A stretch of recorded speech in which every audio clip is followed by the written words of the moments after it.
Hi Aries, welcome to your relationship reading for April 2019.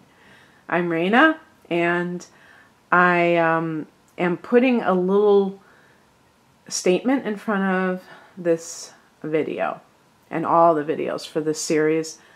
This is a relationship reading that is designed to give you ideas, spark ideas within you, and is not meant to be any kind of fortune telling, but we could even say looking at what could be the possible issues and solutions via synchronicity of these cards. Okay.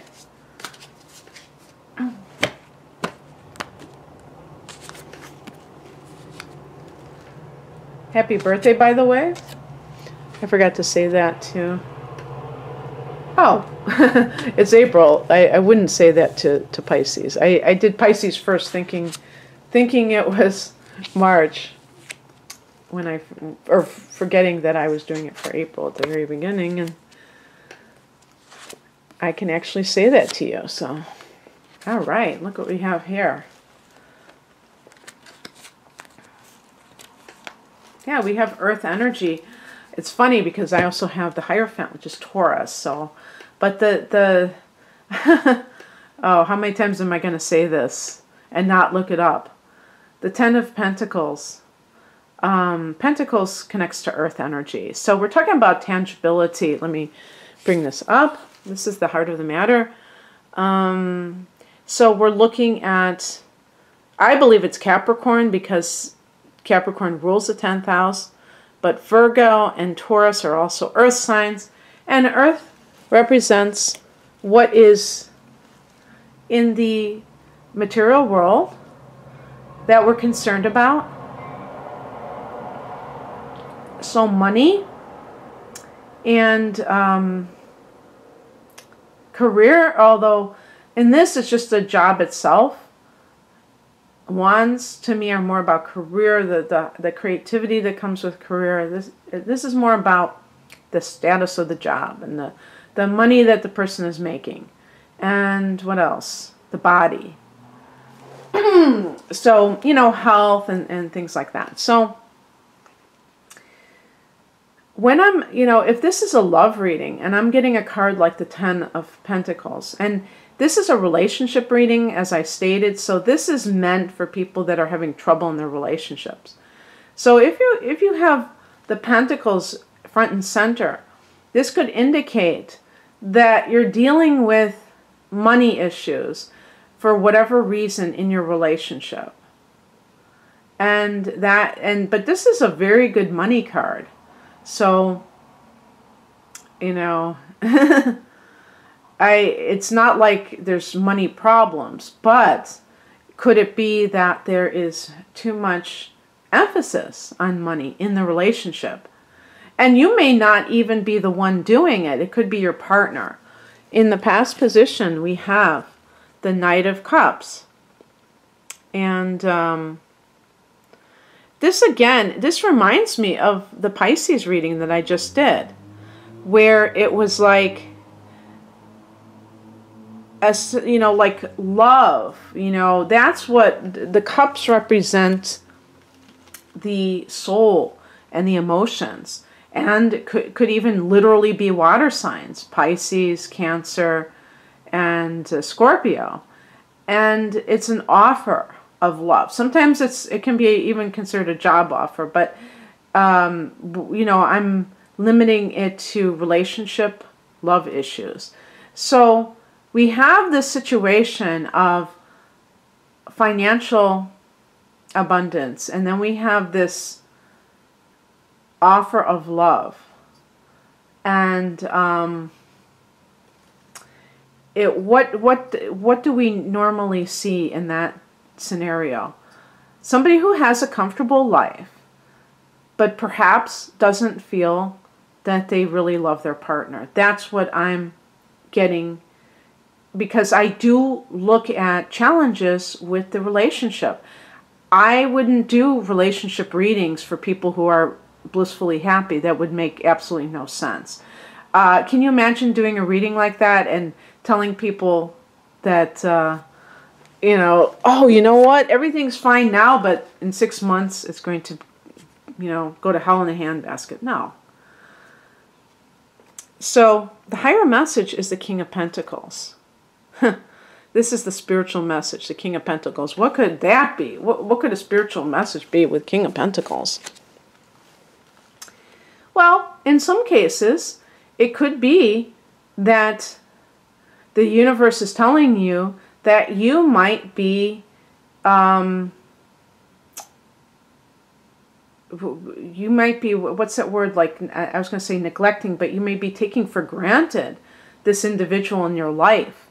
Maybe you have a perfectly fine relationship, but you don't feel that sense of passion, and it seems very staid. It seems very stable and predictable. For Aries, sometimes this can feel like the kiss of death because you're very about new beginnings. You're the first sign. Hello. So you love to start things. You're very impatient with results. And people who, oh my gosh, because I have Taurus rising, people who are Aries, I can always tell them, you know, I mean, even strangers, because they're always like rushing you. They're always trying to get you to do something fast, and I can't stand that, you know, that pushy quality. But I mean, I know I can be blunt with you because I'm a Sagittarian and you're an Aries, and you can take it like a man or woman. But yeah, it's funny, you know, so you might have like a real fine relationship, but to you, there's not enough pizzazz, there's not enough romance. It's just too calm for your nature. And you might like that kind of edginess that you might get if you were in a more volatile type of relationship. So I'm hoping to spark some self-inquiry within yourself so that you decide whether or not, if you have somebody who is coming at you like this proverbial knight in shining armor, or just, you know, romantic, that you really seriously think before you throw something away, because that could be the wrong choice just for, and you might think, oh yeah, this is really love. And, you know, it could just be that you're in a place where you're wanting stimulation. Maybe you're bored and you need a new project. You need a new passion in your life. But you're tempted to use your love life for that, to gain that kind of stimulation. And you could end up throwing it all away. Now, it's possible that you're not suited, you and this other person are not suited for one another because of your temperaments, that you're just much more lively and they're more, in your mind, boring. And, you know, some people are, you know, really different, and they're not compatible in many ways, especially if they stayed together because they had a child and it wasn't because they really were crazy about one another. So it can run the gamut for sure. What we have here as the challenge card is the 10 of Swords. So this is a card of betrayal. And in this reading, I'm almost getting the feeling of, I mean, well, there could always be the case where you're the one who has suffered betrayal in the past, and either you got with somebody as a rebound and they were like that rock that helped you during a very tumultuous time in your life,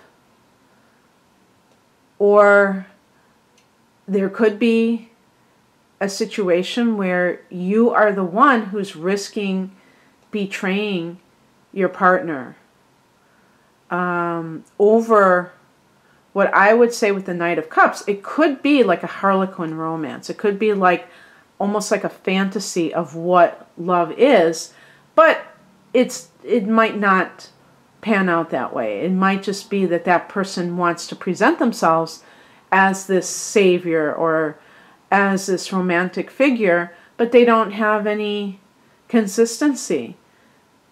Just because somebody comes on very strong and you're impressed by, you know, how they're presenting themselves doesn't mean that they're going to stay that way. And so it's always good to really think things through before you act. I don't think you ever regret it when you think before you act. What's coming in is represented by the Hierophant, and this is, if you're married, this would suggest staying with your current partner, that you honor your marriage, that you honor the tradition of what it is that you've committed to, that you've signed up for, so to speak.